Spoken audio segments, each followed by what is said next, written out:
So this is a hump day of this sermon series. We're taking the month of June, these 5 Sundays in June, to look at the 5 chapters of James. So this is James chapter 3. If you've got your Bibles, open them up to that. And this first verse, I'll just let you know right out of the gate that this is a verse that makes church leaders and preachers and teachers tremble and shudder. Look at this verse. Dear brothers and sisters, not many of you should become teachers in the church. For we who teach will be judged more strictly. There you go. Not the verse I exactly want to use when I'm trying to solicit some of you to go into the Kid City rotation. No. Or when I'm wanting some of you to help facilitate with our small groups, our city groups. That's not the verse I want you to read right before I come to you and ask you to help out. Not at all. Now, sure enough, some scholars do believe that this passage is talking about God judging teachers in the church more severely. Interesting. Nowhere is God mentioned in this verse. And one of the translations that I really like using right now is the New Living Translation. The first edition had God in this verse. The recent editions that I just read to you does not have God in this verse. And I think what they're trying to do is have some integrity on, okay, if God's name isn't mentioned in this verse, let's not put it in this verse. All of that to say this. I think what this passage is doing is referring to the natural higher standard that we put on our upfront public figures. In our culture, we want our preachers and our politicians and our city and state officials, our public teachers, we want them to be better role models for our society and our youth. We all do. And so when any of those upfront public figures falls, well, then it creates quite the hullabaloo, doesn't it? We hold our public leaders to a higher standard. I don't think it's any different in the church. I think that's what this verse is saying. Now remember our context. James, Jesus' little flesh and blood brother, an elder in the church who's called Camelnes because of his constant prayer and devotion. He's writing to these churches that have scattered because of the great persecution that has arisen in that area.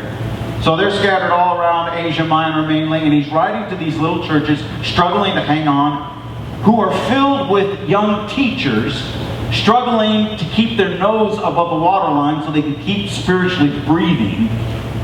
He's writing to these churches and he's writing to these little church leaders, these little church teachers who are likely taking it on the chin.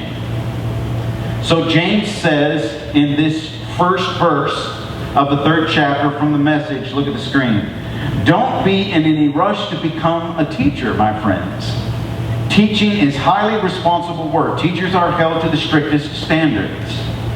And none of us is perfectly qualified. We get it wrong nearly every time we open our mouths. I love that.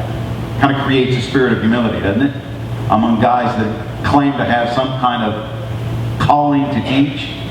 We get it wrong nearly every time we open our mouths. I think that's really important because you don't want to build a church on a man. You want to build a church on a God-man. You want it to be make sure that it's on Jesus, not on anybody that stands up front and does the majority of the teaching. The text goes on. If you could find someone whose speech was perfectly true, you'd have a perfect person in perfect control of life. So James immediately admits his own failure, and then he zeroes in on the tongue and its immense power. If you've got one of our programs, open it up. You might want to fill some of these blanks out because this might help you later on in the week if God kind of calls you to meditate on some of these things. Maybe something said this morning will kind of springboard that. For the next 10 verses in this 3rd chapter, James is going to use 4 different word pictures to describe the tongue and the tremendous power of our words. Before we get into those verses, know this. An average human being will spend 1/5 of their life talking. 1/5. That's counting sleep. 1/5 of our life is in words. That means on a given average day, you would speak enough to fill a 50-page book. On a given average year, you would have enough spoken word to fill 132 books, 200 pages each.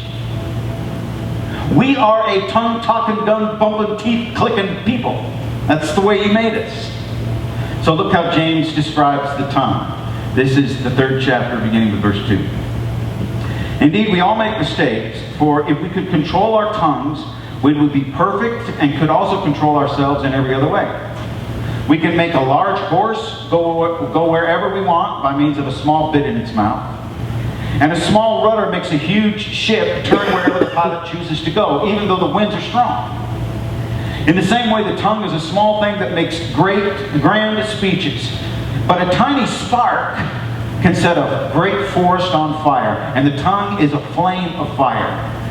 It is a whole world of wickedness, corrupting your entire body. It can set your whole life on fire, for it is set on fire by hell itself. People can tame all kinds of animals, birds, reptiles, and fish, but no one can tame the tongue. It is restless and evil, full of deadly poison. Sometimes it praises our Lord and Father, and sometimes it curses those who have been made in the image of God. And so blessing and cursing come pouring out of the same mouth. Surely, my brothers and sisters, this is not right. Does a spring of water bubble out both fresh water and bitter water? Does a fig tree produce olives, or a grapevine produce figs? No. And you can't draw fresh water from a salty spring. It's amazing to see how much power God has put and how much our words can actually affect our life's course. How much power He's put in the tongue and how much our words can affect life's course. And the first one is with this illustration of a bit. A tiny little piece of metal that you put in a horse's mouth. On average, a horse is 1,500 pounds. It can control that beast to unbelievable accuracy. And James' second example is equally impressive. It's the rudder. The Dwight D. Eisenhower that you're looking at right there, aircraft carrier, weighs over 90,000 tons. It's over 1,000 feet long. It can hold over 6,000 people. Its engines are nuclear-powered reactors that produce 280,000 horsepower. Dude, that's impressive. And controlling the direction of the course of that ship is done by a very small rudder that is exactly 1/1000th the size of that ship. Crazy. So now the rider of the horse controls the horse's course with the bit, and the captain of the ship controls the aircraft carrier's course with a small rudder, and the heart of a person will control the course of a life with a tongue. Matthew 5:15-18, Jesus said, "But the words you speak come from the heart."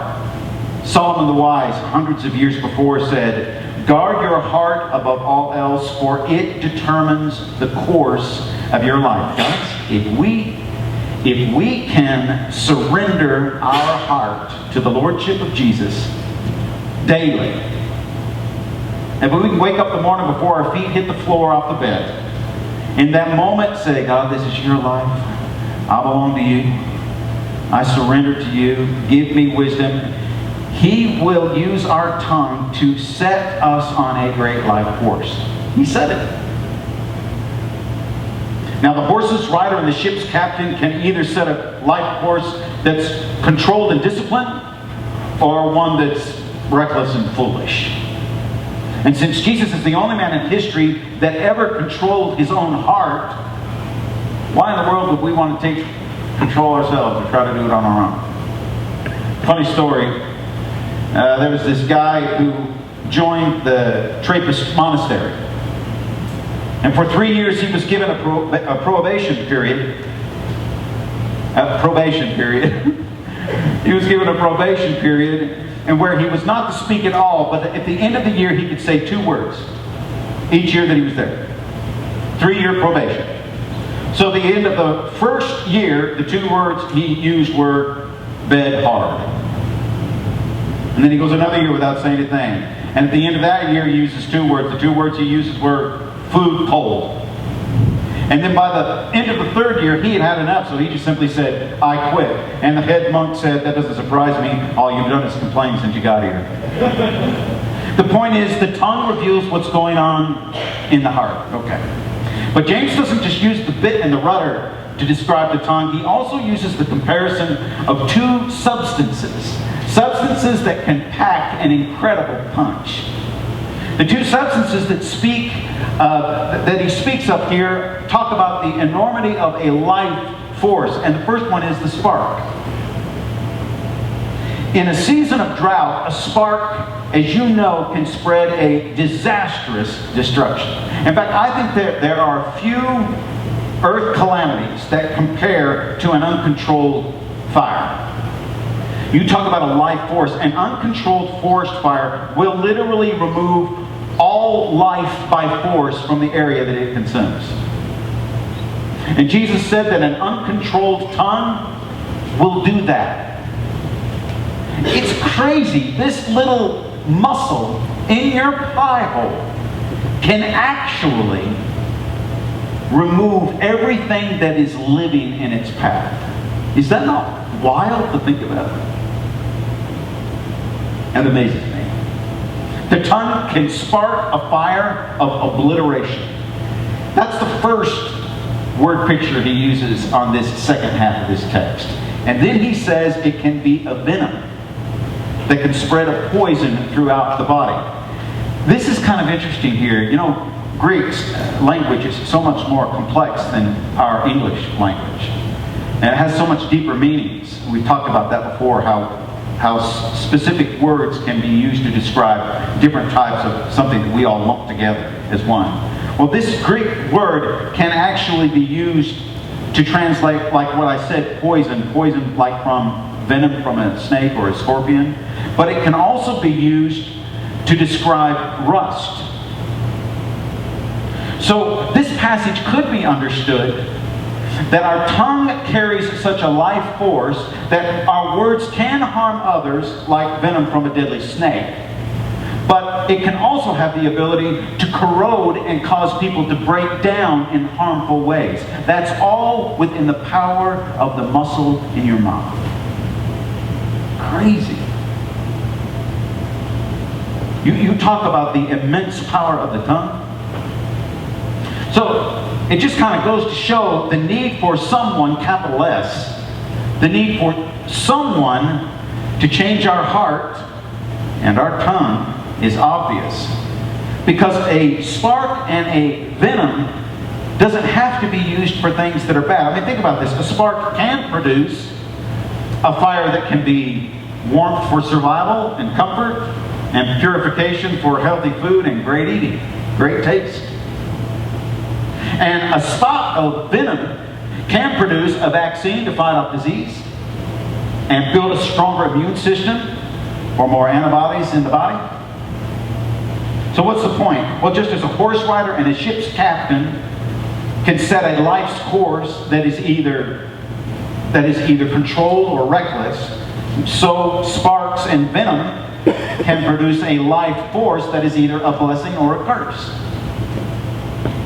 So our tongue and our words are either going to bring blessing to other people or they're going to bring curses to other people. It all is determined by who's controlling the heart. So back to the heart. Will my words speak life into somebody else and bring goodness, or will they spread death and bring evil?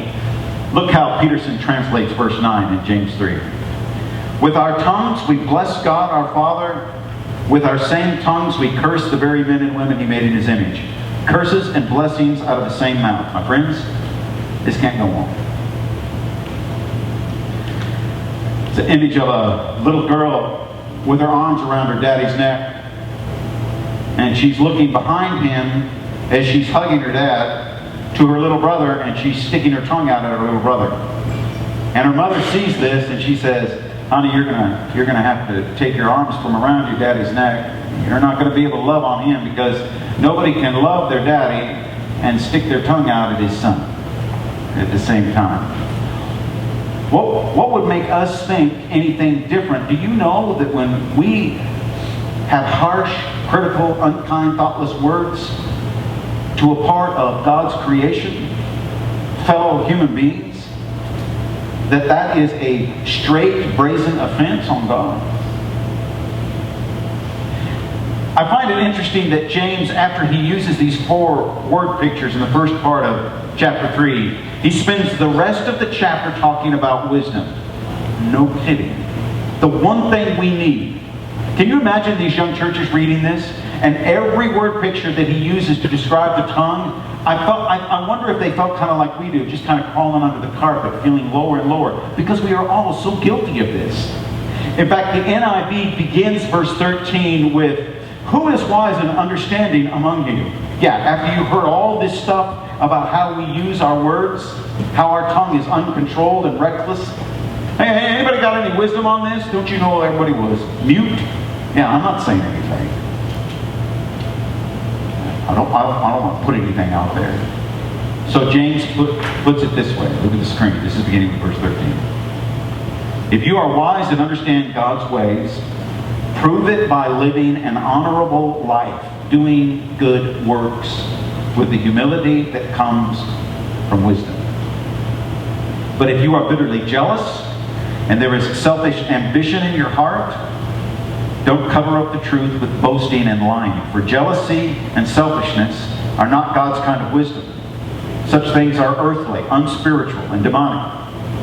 For wherever there is jealousy and selfish ambition, there you will find disorder and evil of every kind. But the wisdom from above is first of all pure. It is also peace-loving, gentle at all times, and willing to yield to others. It is full of mercy and good deeds. It shows no favoritism and is always sincere. And those who are peacemakers will plant seeds of peace and reap a harvest of righteousness." James gives us wisdom in sandwich form. Have you ever received a review from your boss and they did the sandwich thing? You know, they told you something you're doing good, and then they told you something you need to change, and then they end with something good. You know, the sandwich. That's kind of what Paul does here. Rather, James. I don't know where it got Paul. That's what James is doing here. James is trying to say, okay, now this bottom layer of the sandwich is wisdom from God, is steady goodness. You can fill in those blanks if you want to. That's what we're talking about. In other words, steady goodness means it's moving. It's active. Wisdom from God is action. Just as faith without works is meaningless, so wisdom without action is worthless. It's been suggested from a few people in this church that we should get with the city of Farmington and the surrounding communities, and we should adopt a park or a section of road or a school playground or something that we could clean up and maintain. I don't know, something.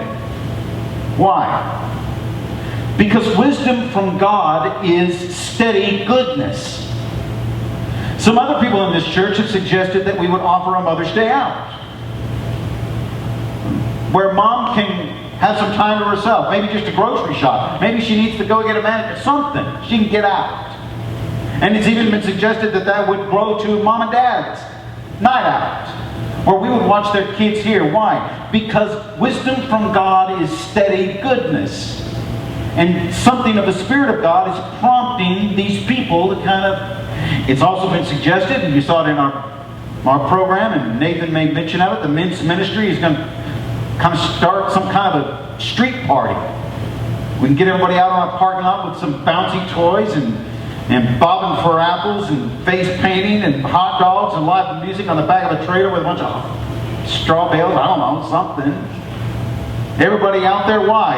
And somebody said, well, maybe that could grow into kind of a family movie night. Everybody could come in here. It's all for the purpose of, there is a wisdom from above that speaks of a constant goodness being experienced. It's like we don't just want to be in this community. We want to help change the culture of this community.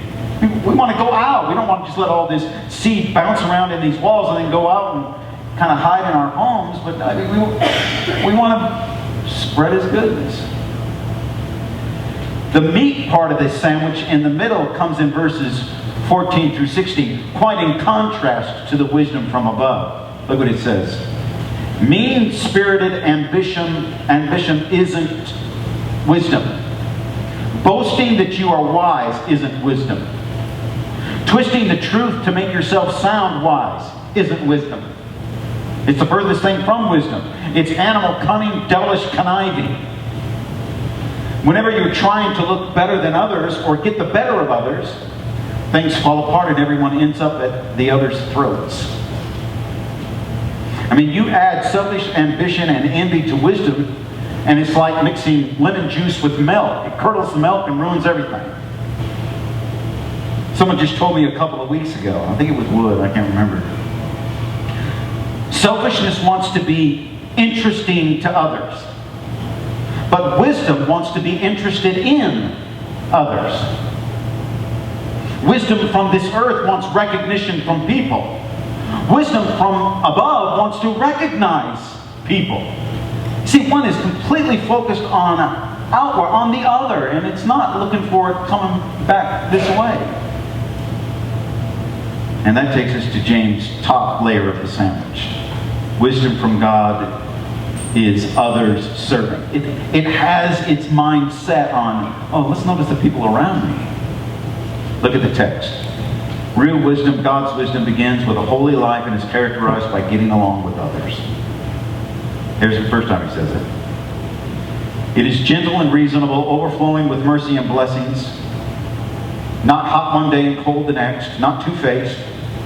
You can develop a healthy, robust community that lives right with God and enjoys its results only if you do the hard work of, here it is again, getting along with each other, treating each other with dignity and honor. Okay, I'm just going to say it. This means one end of the political spectrum treats the other end of the political spectrum with unconditional love and care. Why not set the example? That means we love all races. It's not an issue. That means we love all fellow strugglers with sin. That means we love fellow imperfect human beings. We've got to start getting along with each other and trusting each other and treating each other with dignity and honor. And loving someone that is different than you doesn't mean you have to agree with them. You guys think about this. What other person is there out there to love? I mean, what other material do we have to work with? Do you actually think that there are other people out there that agree with you on everything? There are no two human beings on the entire planet that agree with one another on everything. The only material we have to love is with people with whom we disagree. So, we love everyone. And in loving everyone, we must reject the wisdom from the earth that is obsessed with self, and we accept the wisdom from above that is concentrating and obsessed with others. We live for others. And I'm not talking about letting go of your convictions. You guys, did Jesus love everyone? This is yes, this is no. Did Jesus love everyone? Yeah, he loved everyone. What conviction did he let go of to love everyone? Do you know there's something in our culture right now that says if we treat somebody else right, that we have main differences with, philosophical, ideological differences with, if we really love them and treat them right with acceptance, then we are somehow condoning how they feel. That is the biggest lie. That doesn't mean anything. When you decided to follow Jesus, love was taken off the table as an option. We love. That's what we do. We are professional lovers. So we love everybody. And in those vast differences, what conviction did Jesus let go of when he loved everyone? Did he? No, when he associated with people that were living terribly immoral lives and were living from bottle to bottle, whatever. And did Jesus suddenly say, well, what I want to do is I want to make you feel more comfortable in my presence. So what I'm going to do is I'm going to let go of some of my convictions and I'm going to kind of gear down my moral standing so that you feel more comfortable. That is so illogical. Do you know that that's actually going on in the church? Because we have other people that don't have the same convictions we have. There's something inside of us that says, well, I need to make that person feel comfortable around me, so I'm going to lower my standards of living so that they feel at home with me. No, that's not love. That's spinelessness.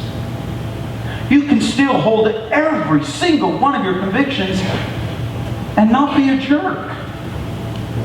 Be kind and caring and thoughtful, especially with your words. Your words.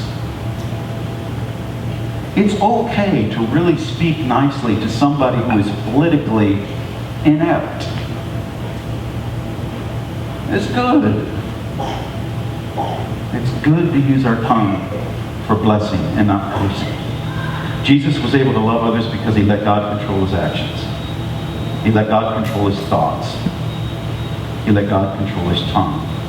You want wisdom from above? We're back to the first chapter in verse 5. Then ask. We kind of leave this room this morning saying, okay, if I don't have wisdom in this area, if I'm not that kind of a person, if I'm not the person that has a heart that's given to Jesus so that he controls my tongue and my words, then ask. Let this be God taking control of every part of you. You realize why we ask him? Why we want his wisdom?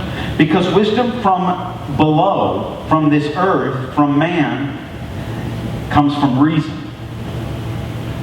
But wisdom from above, wisdom from heaven, wisdom from God comes from revelation. Y'all, we don't want wisdom from reason. Man's reason, that is so limited. We want wisdom from above through revelation.